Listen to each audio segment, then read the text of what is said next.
Hello everyone, welcome to the channel. It's Christmas Day here in Wisconsin, so I wanted to share a video with you about why I chose to put a car tire on my motorcycle. This is a Honda CTX1300, and this bike comes with a very odd sized tire. I wish Honda would not have put this tire on this motorcycle. I wish it would have just had a standard Goldwing size tire on it, but Honda decided to put a 250/17 tire on the back of this. My riding style is long distance touring, so it's very inconvenient to have a tire on your motorcycle that is an odd size that dealerships do not carry in stock regularly. If I were to have a flat out on the road, I could have to wait 3 days for them to order the tire, get it in stock, and another half a day for it to be installed. And I've looked at all different solutions for this. I've looked at hard compound touring tires. I've tried a few of them, and they just don't seem to hold up. What I find is it wears right down the center, and I'll get a flat spot on my motorcycle tires from just the way I ride. Even with a hard compound touring tire, I think the maximum I've ever gotten is about 7,000 miles out of a good tire.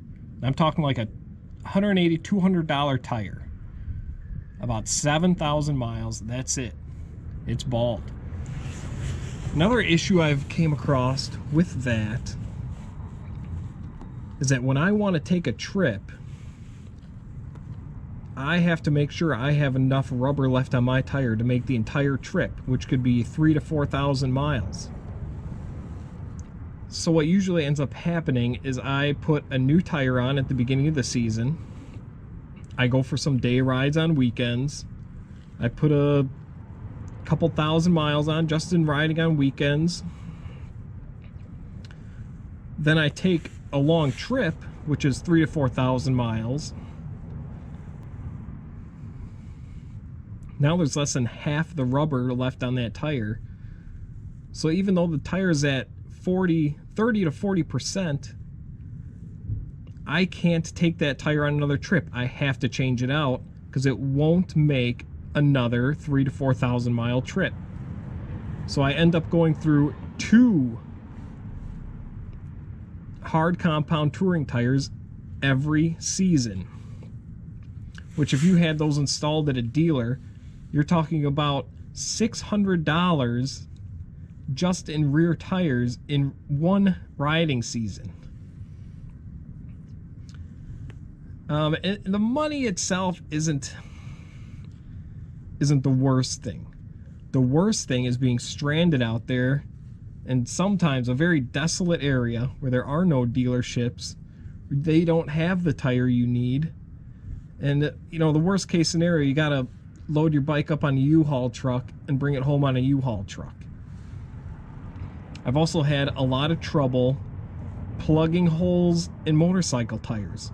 Just normal punctures from nails, screws on the road.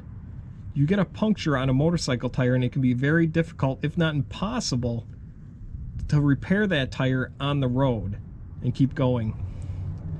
Now I've had a lot of luck putting plugs in car tires. They hold their plugs in, and I've run car tires with plugs in them for the rest of the tire's life, and they never leaked. They just worked good for the rest of their life, and I just ran them like that, and most of the time I forgot there was even a plug in it. So this tire was about $80. I just ordered it off the internet, brand new tire. The benefits to running a car tire from what I've seen so far, riding with this tire on, and it handles much better. The bike seems to not be affected by side wind. It seems to not be affected by lines in the pavement. Even cornering, it feels much more stable. I always remember on that motorcycle tire when I would have that flat spot worn, and it would be an abrupt edge on the side to where the radius would start. when you would corner on that, the back of the motorcycle would feel very loose around a corner. The motorcycle tire was always struggling for traction. This tire seems to stick to the road much better. I don't get that loose feeling when I'm cornering on the car tire. The way I ride, I need to have a tire that I can repair, that can take long miles, not wear out, and this tire seems to do the job. One of the myths about running a car tire on a motorcycle is that you drive on the sidewall of the tire when you're cornering. And this is just a myth. It is not true. I plan to show you what I'm talking about today, later on in this video. I can see it, but I don't know how well you can see it. But the wear only goes about right here. I've not, from here over this way, this tire has never touched pavement. Only to about right there. And that's the same on both sides. For long distance riding, not riding aggressively or cornering aggressively, not sport riding, just pure long distance touring, this tire seems to work very good. For some reason, this Honda CTX1300 seems to wear out the rear tire very quickly compared to the front tire.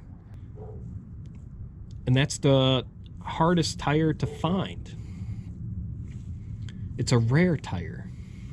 Not a lot of motorcycles run that size, so dealerships do not keep that tire size in stock. The front tire I can run for 2 years, 2 riding seasons, no problem. I can put a relatively cheap front tire on this bike and it lasts. Now, just because this tire works for me doesn't mean it's going to work for you or anyone else.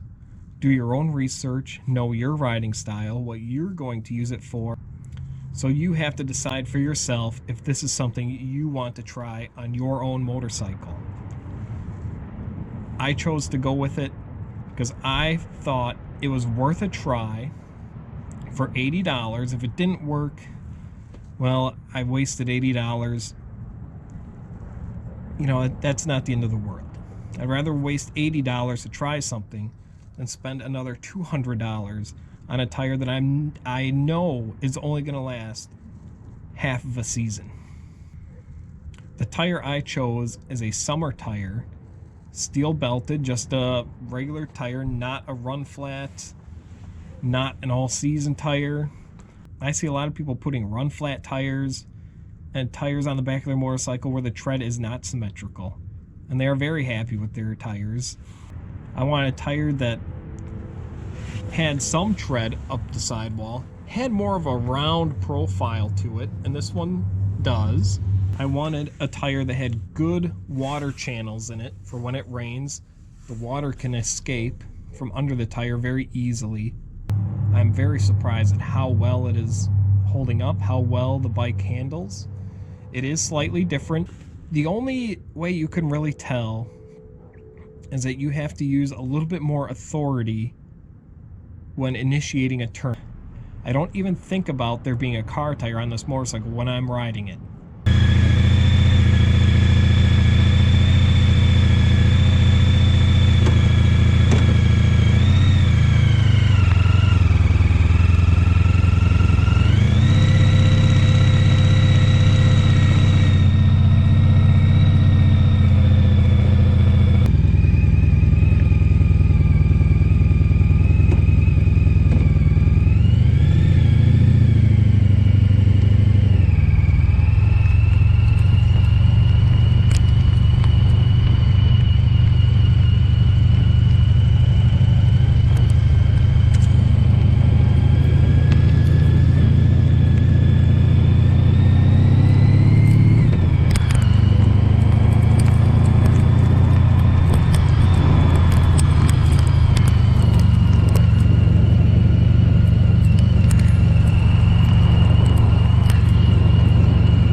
Well, I don't know if you noticed that I was being extra cautious around right turns. I could hear something bottoming out when I would turn right. There's not an awful lot of room under that motorcycle to attach a camera. So here's my lock line. Has some road rash on it.